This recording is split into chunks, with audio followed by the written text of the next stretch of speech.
capítulo 8,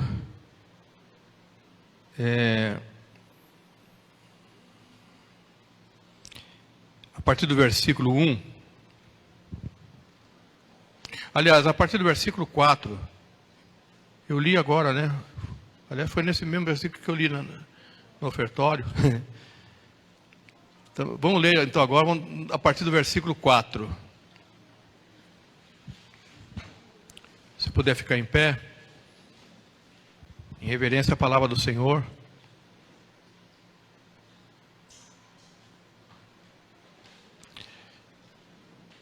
Diz assim: reunindo-se uma grande multidão, e vindo a Jesus, gente de várias cidades, ele contou esta parábola. O semeador saiu a semear.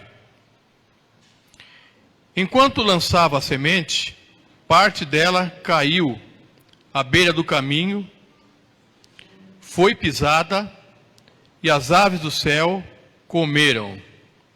Parte dela caiu sobre pedras, e quando germinou, as plantas secaram porque não havia umidade. Outra parte caiu entre espinhos que cresceram com ela e sufocaram as plantas. Outra ainda caiu em boa terra, cresceu e deu boa colheita, a 100 por 1. Tendo dito isto, exclamou: aquele que tem ouvidos para ouvir, ouça. Seus discípulos perguntaram-lhe o que significava aquela parábola. Ele disse: a vocês foi dado o conhecimento dos mistérios do reino de Deus, mas aos outros falo por parábolas, para que, vendo não vejam, e ouvindo não entendam. Este é o significado da parábola. A semente é a palavra de Deus. As que caíram à beira do caminho são os que ouvem, e então vem o diabo e tira a palavra do seu coração, para que não creiam e sejam salvos. As que caíram sobre as pedras são os que receberam a palavra com alegria, quando ouvem, mas não têm raiz.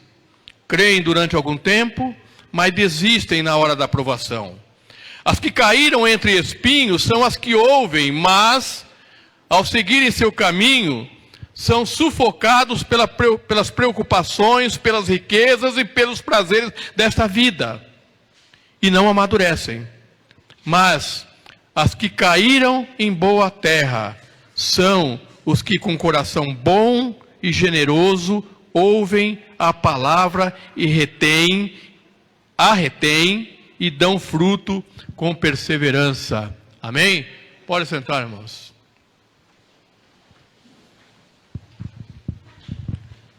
Glória a Deus.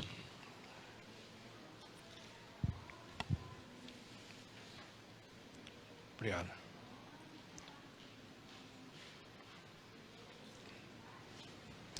Essa parábola, ela faz parte de um grupo de parábolas que são conhecidas como parábolas do reino.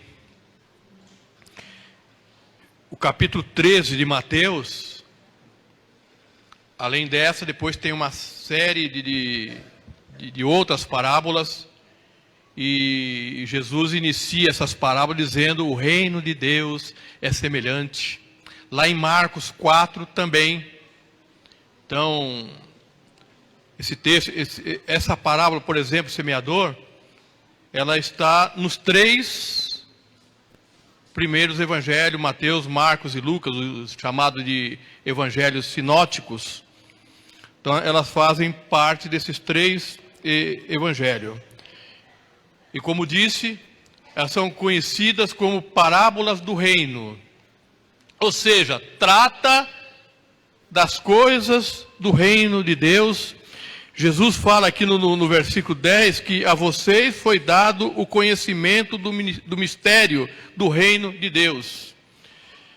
Essa coisa de mistério, na nossa ótica, na nossa cultura, é aquela coisa escondida, né? Que ninguém sabe, e é um mistério, né? Está sem explicação. tá sem percepção porque é mistério. Na ótica aqui de Jesus, o mistério aqui é revelação. É aquilo que foi revelado. Mas Jesus fala que a uns foi revelado e a outros não. E ele cita aqui, vendo não vejam e ouvindo não entendam. Ele está citando aqui Isaías capítulo 6, versículo 9. Que dizia que de corações endurecidos, que ouviriam a palavra, mas não entenderiam, e por não entender, não recebiam a palavra. E ele diz que, aqui quando ele fala quando ele começa a explicar a parábola, ele explica a primeira aqui, que caiu na beira do caminho. Eles falam que o diabo tira a semente de determinados corações, para que estes não creiam, e uma vez não crendo, não sejam salvos. Então, portanto, para ser salvo, é necessário receber a palavra de Deus, reter a palavra de Deus, crer, ouvir, crer e reter essa palavra no coração, para que sejam salvos. O contrário também é verdade. Uma vez que ouve, pode até ouvir, mas não crê, não há salvação. Não crê, portanto não retém, e portanto não há salvação. Jesus, ele estabeleceu o seu reino. Essa era uma dúvida que existia entre os discípulos, era questionamento que existia entre os discípulos, em relação de que forma o reino de Deus seria estabelecido. Porque eles pensavam no reino de Deus, um reino semelhante ao reino de Davi, ao reino de Salomão, imponente, né? E Jesus, ao longo do seu ministério aqui na terra, ele foi explicando ao discípulo que o reino dele era diferente desses reis anteriores. O reino de Deus, Jesus mostra nas suas pregações, nos seus ensinos, que ele seria estabelecido nos corações. A base, o local aonde Jesus estabeleceria o seu reino, seria no coração das pessoas. Aliás, é no coração das pessoas. Portanto, uma família aonde reside pessoas com Jesus no coração, nessa família está ali uma base do reino de Deus estabelecida. Uma igreja formada por pessoas com Jesus estabelecido, reinando em seus corações, essa igreja é uma base do reino de Deus aqui na terra. E Jesus não simplesmente ele reina, aliás, reinar, estabelecer o reino, e aqui nessa premissa, nessa perspectiva de reinar, de estabelecer o reino em nosso coração, significa que ele governa a nossa vida através do nosso coração. Então Jesus, ele estabelece, nós fazemos parte do seu reino, e uma vez nós fazemos parte do reino de Jesus, nós nos submetemos a esse rei que nos governa, e ele governa a partir do nosso coração. Tudo acontece no nosso coração. É aqui que residem as coisas. É aqui que as coisas acontecem. Então, amado, com a graça do Senhor e sua misericórdia, eu queria compartilhar algumas coisas com os irmãos nessa parábola.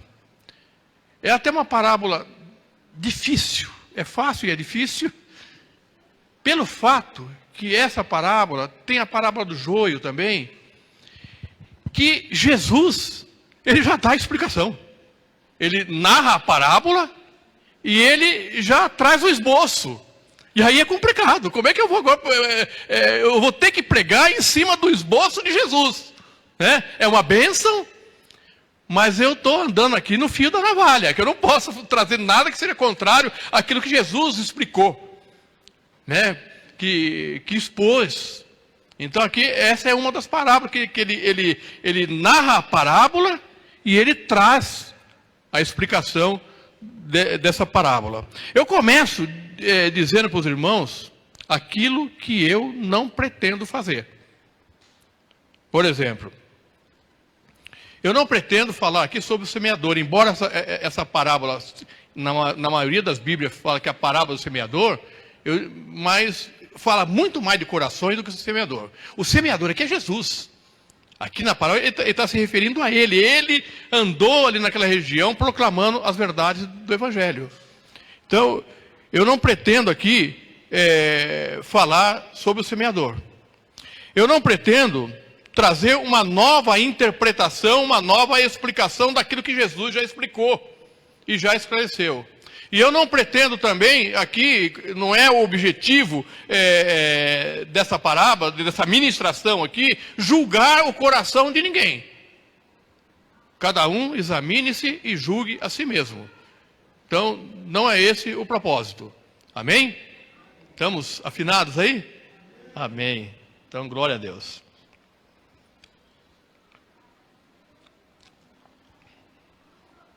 Primeira coisa. O problema, todos os nossos problemas, reside numa área chamada coração. E quando nós falamos de coração, no sentido bíblico, não é essa área de emocional que nós temos. Nós estamos falando no coração, que é a nossa alma, e que permeia toda a nossa vida.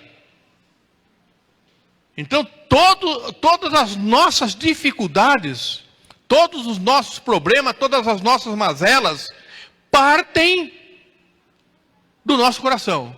Elas acontecem a partir do nosso coração. E Jesus, aqui na sua parábola, ele já começa a falar de um coração complicado. Ele fala de coração duro. O Marcelo, que no início aqui, ele citou que nossos corações não sejam endurecidos. Quando ele ministrava aqui no início aqui do culto. E Jesus começa falando, o primeiro aspecto aqui é de corações endurecidos. Ele fala que é semelhante à semente que foi lançada à beira do caminho. Imagina, porque aqui quando Jesus está falando aqui de semeadura, de lavoura, aquele povo que estava ouvindo ali entendia. Talvez aqui muito aqui não tem esse entendimento hoje, porque está numa situação capitalista, vamos dizer assim, né? Mas aqui nesse momento não, o pessoal viviam de lavoura, vivia de pesca. Então eles tinham pleno conhecimento, entendimento do que Jesus estava falando. Então a terra era preparada, e no local onde havia o preparo para lançar a semente, não se pisava nas laterais. E nessas laterais, de tanto pisar, essa terra ficava compactada. E ao lançar a semente, o semeador lançava aleatória as sementes. E algumas sementes caíam nesse espaço. E não germinava. Não germinava. E ali era lugar de passagem, as pessoas continuavam passando e pisavam na semente. E depois vinham as aves do céu, que Jesus diz aqui que era Satanás, e arrancava essas sementes. E Jesus fala que, quando ele começa aqui no versículo 11, falar do significado da palavra, ela diz que as que caíram à beira do caminho são as que ouvem, E então vem o diabo, tira a palavra do seu coração para que não creiam e sejam salvos. E essa, amado, tem sido a nossa inquietação. Às vezes nós nos inquietamos com pessoas que estão há anos ouvindo a palavra de Deus, que nós ministramos há anos a essa pessoa, mas ela não se comove, ela não se constrange, ela não se arrepende, porque a palavra vem, bate e volta.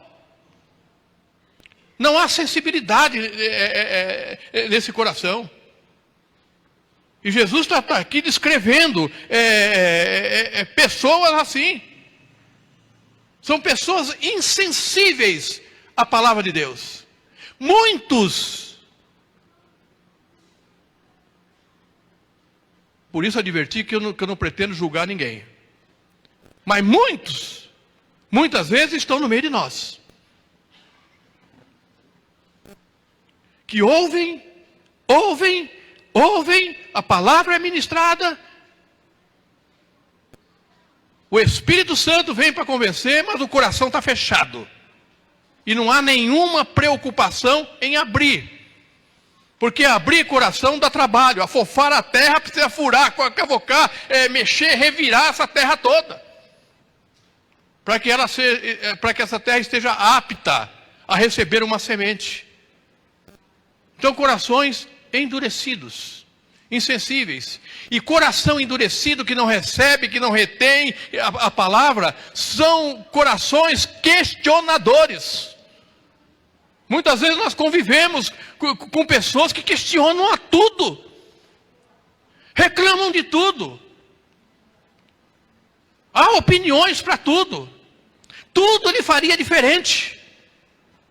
Tudo ele tem uma outra maneira de fazer.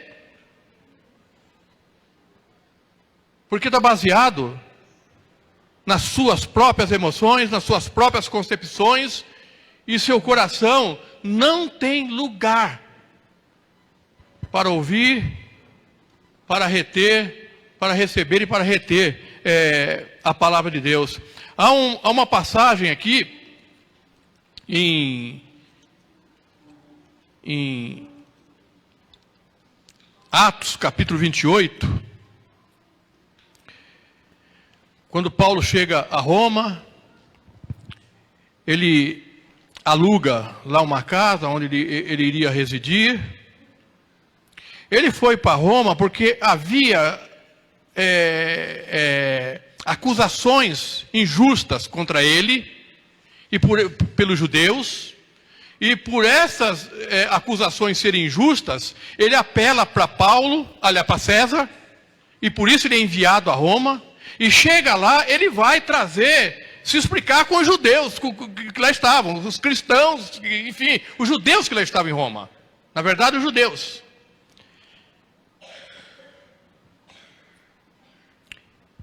E aí, eu vou ler aqui no 28:19. Todavia, tendo os judeus feito objeção, fui obrigado, ele está explicando por que ele estava lá. Todavia, tendo os judeus feito objeção, fui obrigado a apelar para César. Não, porém, por ter alguma acusação contra o meu próprio povo. Por essa razão, pedi para vê-los e conversar com vocês. Por causa da esperança de Israel, é que estou preso com essas algemas. Eles responderam: não recebemos nenhuma carta da Judéia a seu respeito, e nenhum dos irmãos que vieram de lá relatou ou disse qualquer coisa de mal contra você. Todavia, queremos ouvir de sua parte o que você pensa, pois sabemos que por todo lugar há gente falando contra essa seita. Chamavam os cristãos de seita. Assim, combinaram encontrar-se com Paulo, em dia determinado, indo em grupo ainda mais numeroso ao lugar onde ele estava. Desde a manhã até a tarde, ele lhe deu explicações e lhes testemunhou do reino de Deus, procurando convencê-los a respeito de Jesus, com base na lei de Moisés e nos profetas. Ele não falou de si mesmo.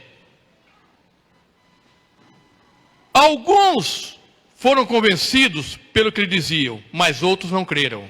Discordaram entre si mesmo e começaram a ir embora, depois de Paulo ter feito essa declaração final, : bem que o Espírito Santo falou aos seus antepassados por meio do profeta Isaías. Vá a este povo e diga, ainda que estejam sempre ouvindo, vocês nunca entenderão. Ainda que estejam sempre vendo, jamais perceberão. Pois o coração desse povo se tornou insensível de má vontade. Ouviram com seus ouvidos e fecharam seus olhos. Se assim não fosse, poderiam ver com os olhos, ouvir com os ouvidos, entender com o coração e converter-se. E eu os curaria. Sabe por que muitas vezes tem muita gente enferma na alma no meio de nós? Porque o coração está endurecido. E o texto aqui diz que se o coração fosse aberto, ouvisse e recebesse a palavra, Deus os curaria. Então, primeira coisa aqui, o coração endurecido. Segundo,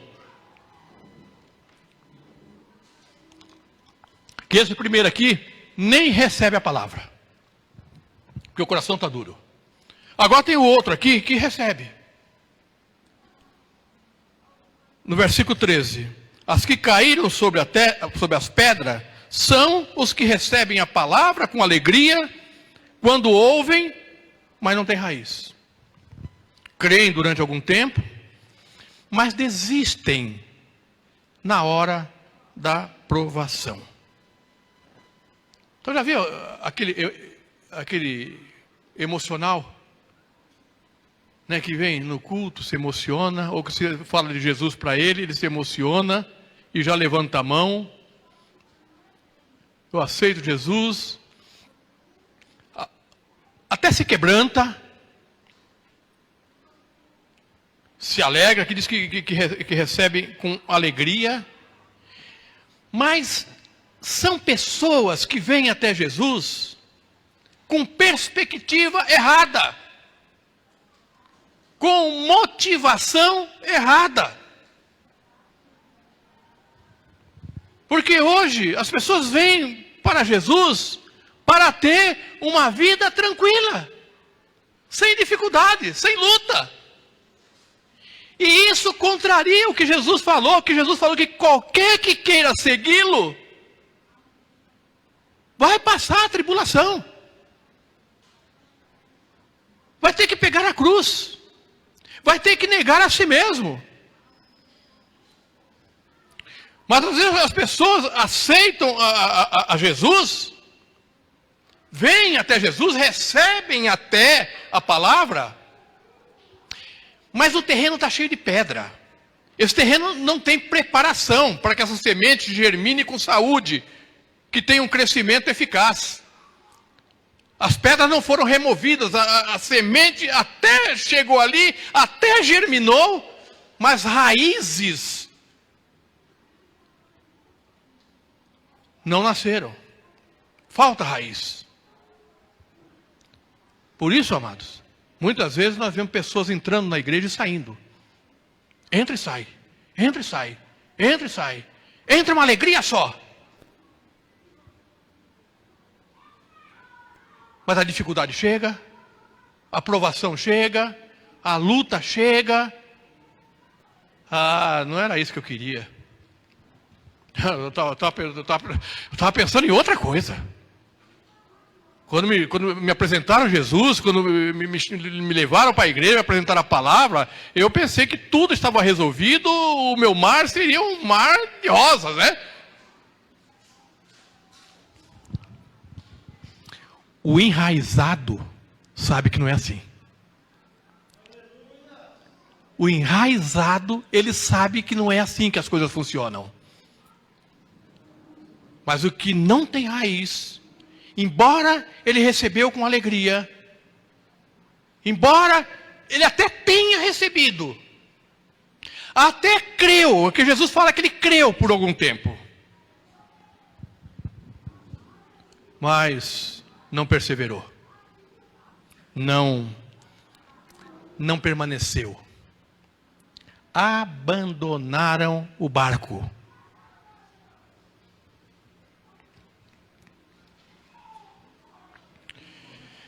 O quarto é aquele que perde o foco.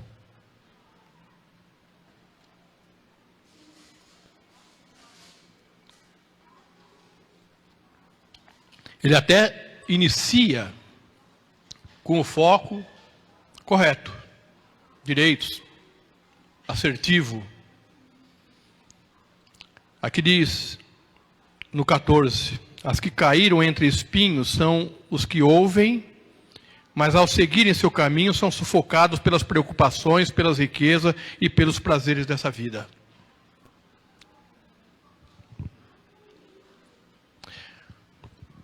Eu estava ouvindo um pastor que disse que foi visitar uma família que estavam afastados da igreja. E ele, quando chegou lá, para saber o que estava acontecendo, para orar com eles, a esposa falou assim: pastor, maldita a hora que entrou dinheiro nessa casa. Nós oramos por prosperidade. Mas na hora que o dinheiro entrou aqui nessa casa, minha casa virou um inferno. O meu marido hoje só pensa em dinheiro. Ele só pensa nas coisas do mundo e naquilo que o dinheiro pode comprar. E afastou-se completamente de Deus. E eu não estou aqui pregando contra a riqueza, não. Estou falando de motivação correta.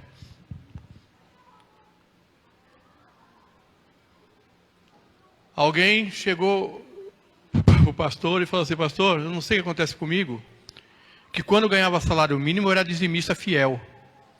Hoje eu ganho 10 salários e não consigo dizimar.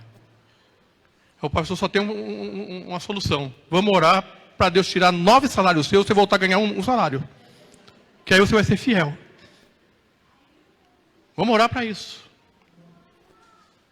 Aqui Jesus está falando daquelas pessoas que vêm até Jesus, ouvem a palavra, recebe, germina, cresce, mas junto com essa árvore agora, tem raiz, mas cresceu junto espinhos, abrolhos, cresceu junto espinhos, e esses espinhos não são retirados, eles começam a sufocar essa semente, essa árvore que está crescendo. E aqui o texto diz que não amadurecem.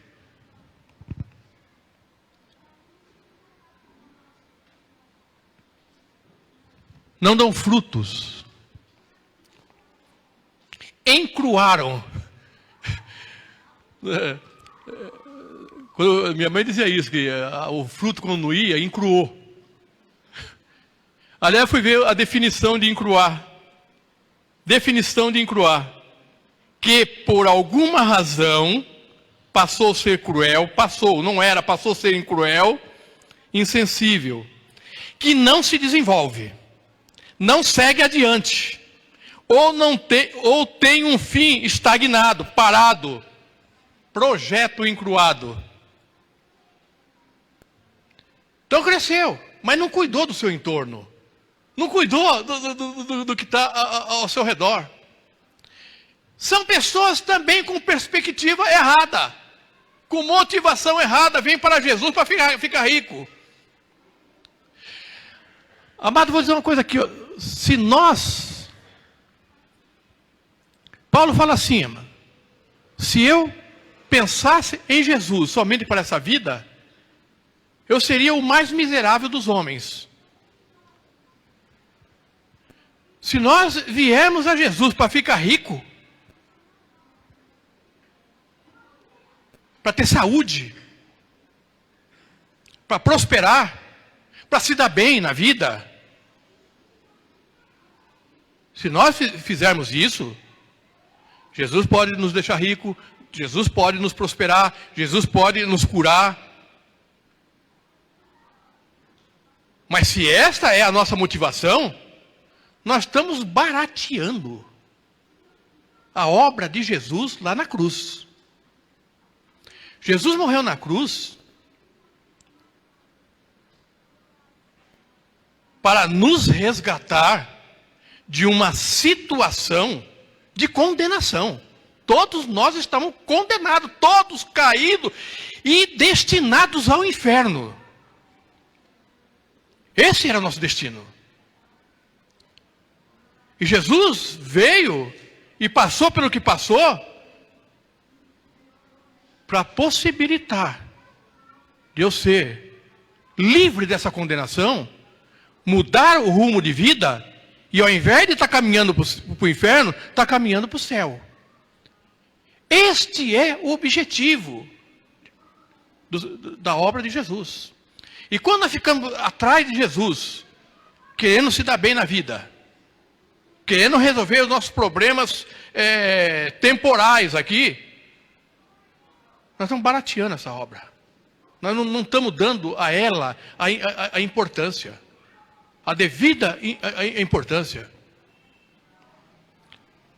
A coisa é tão séria que Jesus, certa vez, falou que se meu olho escandalizar, arranca esse olho. Porque é melhor eu entrar sem olho no céu do que estar com os dois e ser lançado no inferno. Então a obra de Jesus não é para isso. Ele pode fazer tudo isso. Mas aqueles que só buscam isso, têm a sua vida sufocada. Não dá fruto, amado. Não amadurece. Crentes imaturos, que não produz. O objetivo da semente, eu repito, essas pessoas lá sabiam que estavam vindo. O objetivo de um agricultor, quando lança semente, é a colheita. É uma colheita abundante, generosa.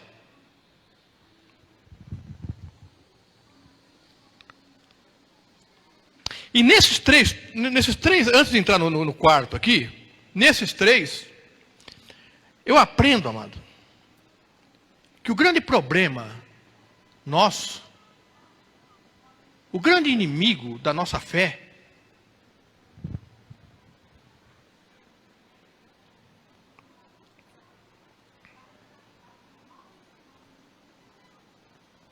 primeiro, são as lutas. Tem muita gente abandonando o barco, abandonando Jesus, por causa das provações. Não resiste à luta, não resiste à provação. Qualquer coisinha, ele se apavora. Ele esquece de Jesus.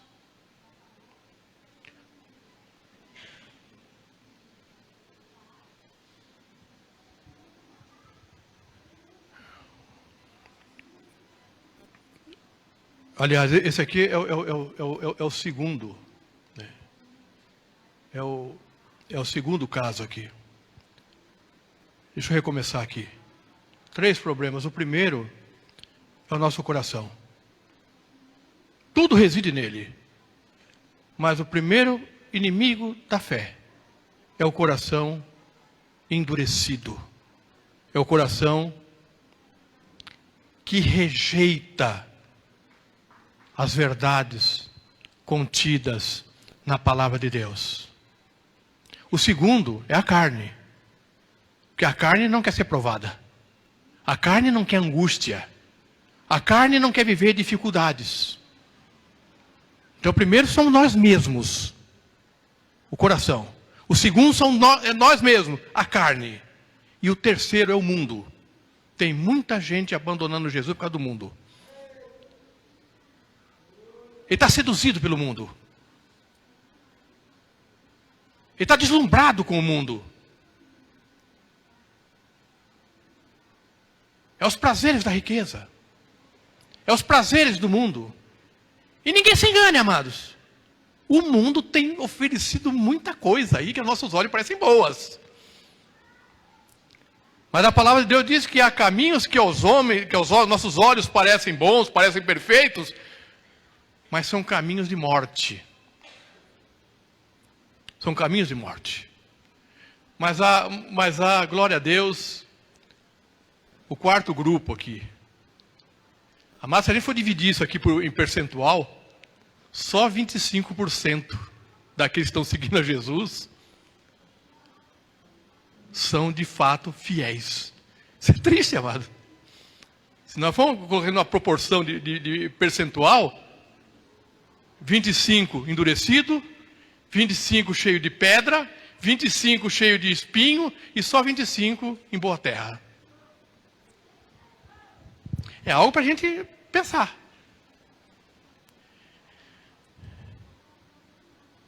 É um coração bom, Jesus fala que é um coração bom e generoso. Ouvem a palavra. Não é somente escutar, é ouvir, é atentar. Então, esses que caiu em boa terra são aqueles que ouvem a palavra. Não é só escutar. Mas também não é só ouvir. Eles retêm a palavra. Aqui diz, mas os que caíram em boa terra são os que com coração bom e generoso ouvem a palavra e a retêm. Mas também não é só reter a palavra, é amadurecer.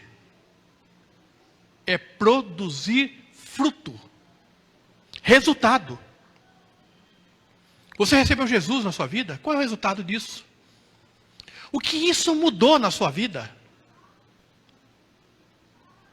Para você, para sua família, para as pessoas, para a igreja.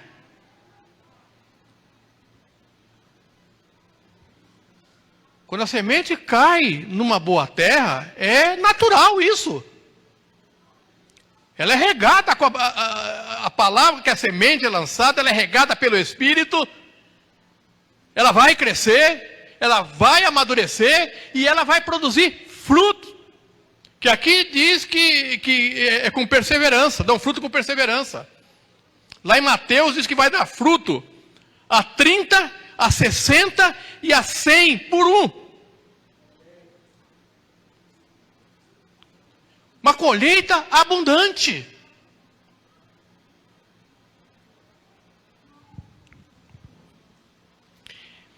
E aqui diz que dão fruto e persevera. Dão fruto com perseverança, ou seja, não é por um tempo.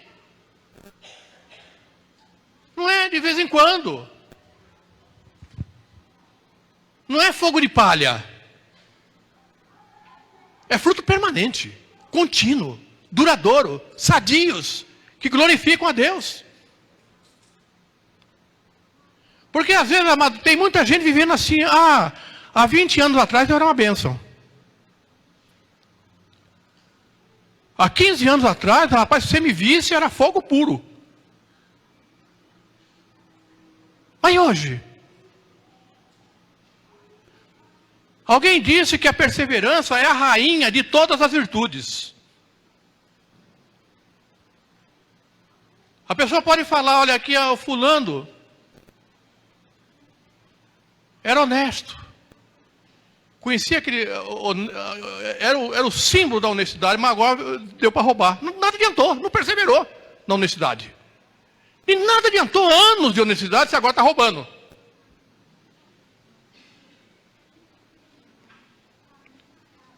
Guarde isso, André. A perseverança é a raiz, é a rainha de todas as virtudes. E perseverar, amados, é quando nós somos confrontados com alguma coisa. Eu tenho que perseverar quando a minha atitude está sendo confrontada por dificuldade, por provações, por prazeres do mundo, no caso em questão aqui. A semente caiu numa boa terra, cresceu e está produzindo frutos, mas esses frutos precisam perseverar diante da tempestade. Uma árvore bem enraizada, pode vir o vento que for, ela vai se dobrar, mas não quebra. Não é arrancada, porque tem raízes profundas. O grande problema é que tem muita gente superficial. Não querem se aprofundar de forma alguma, porque aprofundar dá trabalho. Coração aqui, mas Jesus está falando que o coração aqui é o solo, aonde a semente é lançada, aonde a raiz tem que ser aprofundada, e raiz que se aprofunda no solo, vai fazer estrago nesse solo. Vai doer, muitas vezes. Mas é necessário para que fique firme, para que permaneça, para que exista de fato perseverança. Então, nessa perspectiva aqui, já partindo para a conclusão,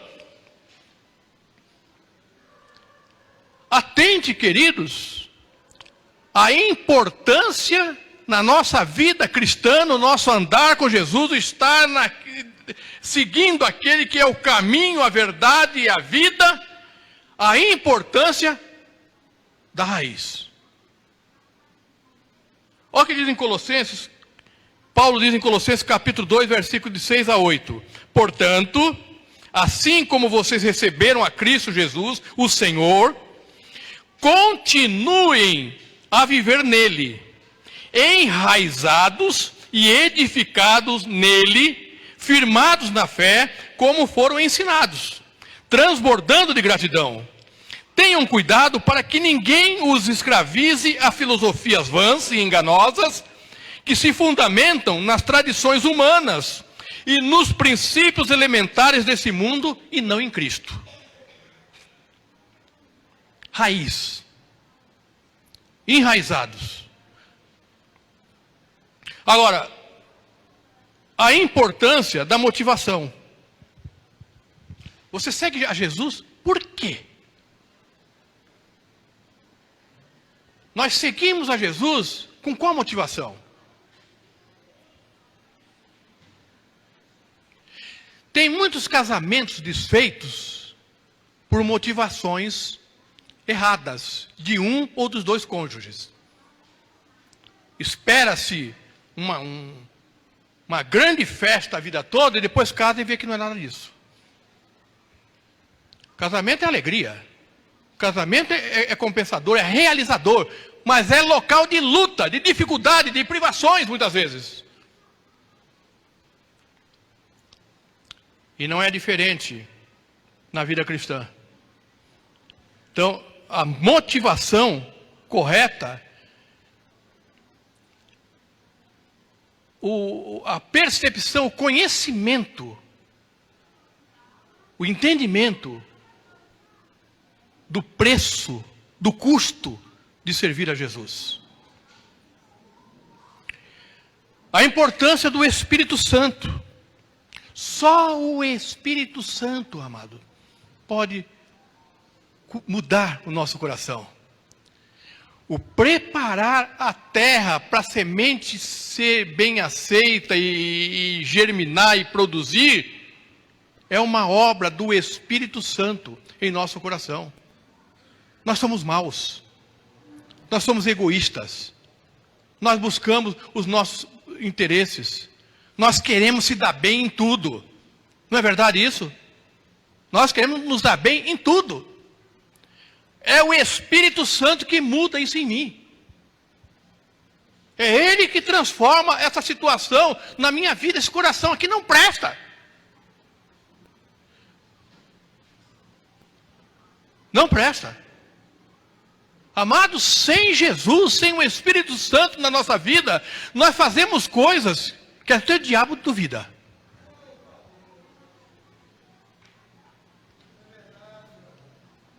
Nós precisamos da presença do Espírito Santo na nossa vida, amados, para que Ele mude, para que Ele nos molde segundo a vontade do Senhor.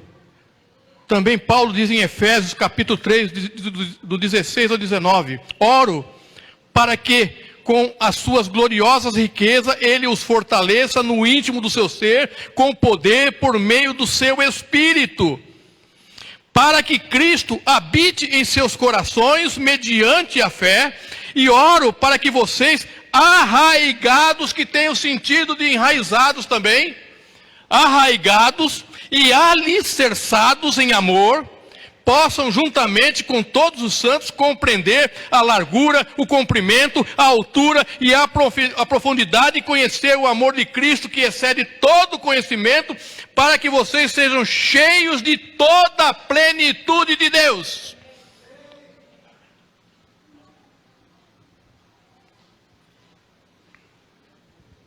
A importância da raiz, a importância da motivação e a importância, como já dissemos, da perseverança. Permanecer, produzir frutos, a 30 por 1, a 60 por 1 e a 100 por 1. E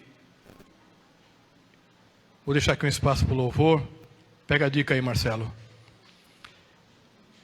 E a aplicação, uma breve aplicação para nós estar meditando isso a partir de hoje, amanhã, depois da manhã, mês que vem, o ano que vem, sempre.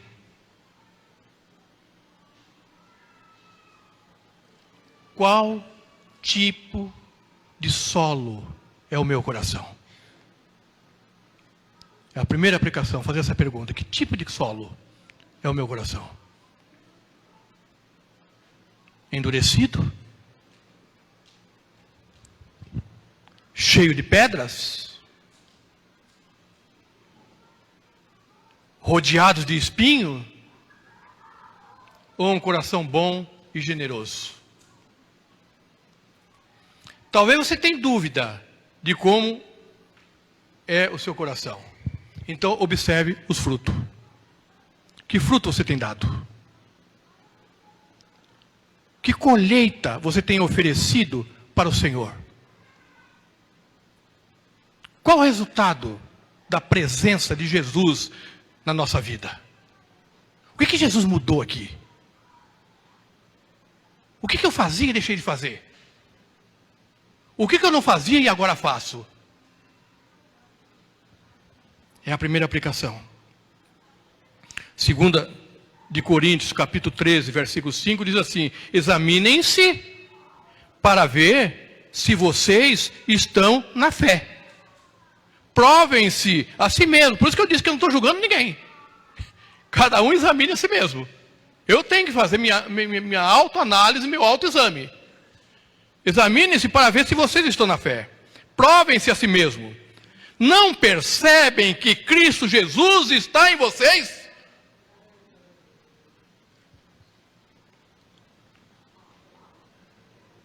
A não ser que tenham sido reprovados. Não é frase minha não, viu? Está no texto aqui. A não ser que tenham sido reprovados. Segunda aplicação: cuide do seu coração. Provérbio 4:23 diz: sobre tudo que nós devemos guardar, guarda o seu coração, porque dele procede todas as saídas da vida.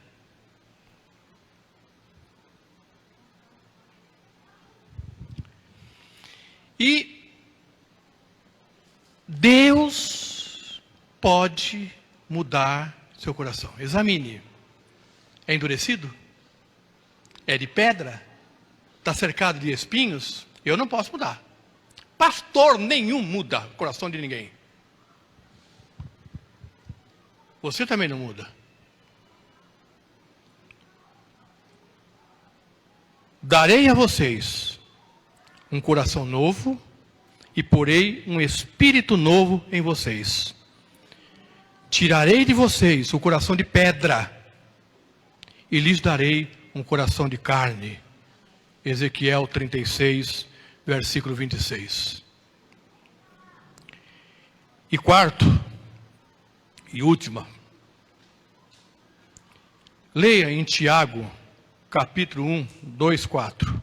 Meus irmãos, considerem motivo de grande alegria o fato de passarem por diversas provações, pois vocês sabem que a prova da sua fé produz perseverança. E a perseverança deve ter ação completa, a fim de que vocês sejam maduros e íntegros, sem lhes faltar coisa alguma.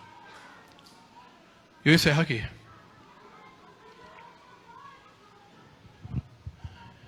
Só dizendo, acrescentando aqui uma coisa. Não se impressione com multidão. Não se impressione com multidão. Jesus não fez isso. Jesus, certa vez, falou para os discípulos: vocês querem seguir eles também? Então vai. Para onde, Senhor? Só tu tens as palavras de vida eterna. Mas Jesus não se intimidou com a multidão que tinha ido embora. Não se intimide. Jesus não se impressionou com multidões, ou a ausência dela. Mas pelo fato de não se impressionar com multidões e não contrariar nenhum ponto daquilo que Deus havia mandado ele fazer, sabe o que acontece? Apocalipse 19. Depois disso, ouvi nos céus algo semelhante à voz de uma grande multidão que exclamava: Aleluia! A salvação, a glória e o poder pertencem ao nosso Deus, pois verdadeiros e justos são os seus juízos. Ele condenou a grande prostituta que corrompia a terra com a sua prostituição. Ele cobriu dela o sangue dos seus servos. E mais uma vez a multidão exclamou: Aleluia!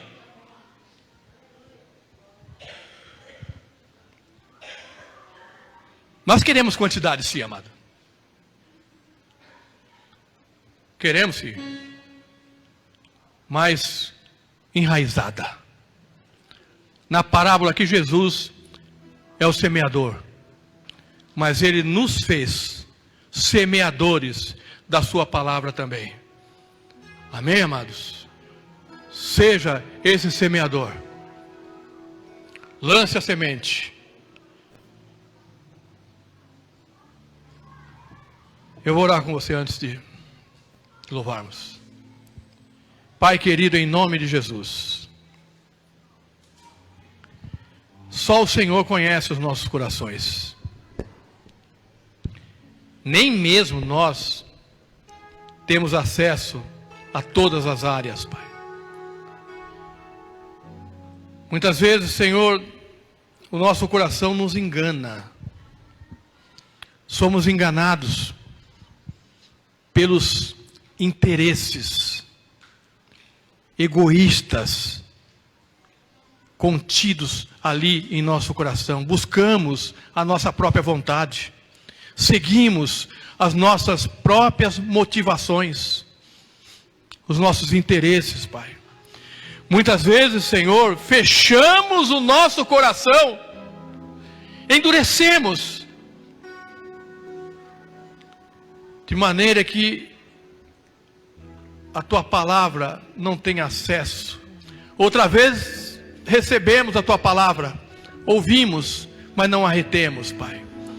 Porque o nosso coração está cheio de pedra. O nosso coração está cercado de espinhos. Está cercado de interesses pessoais, de motivações distorcidas. Pai querido, em nome de Jesus, ó Senhor, muda, Senhor, o nosso coração, Pai. Como diz o cântico, veja se em nosso coração existe algum caminho mau e nos leva para um novo caminho, Pai. O Senhor Jesus é o caminho. Muda, Senhor. Muda. Que a gente possa, Senhor, realmente ter um coração bom e generoso e estar enraizado na Tua presença, na Tua obra, na Tua igreja, e produzir fruto a 30, a 60, a 100 por um, com perseverança, para louvor da tua glória, em nome de Jesus. Vamos ficar em pé, igreja.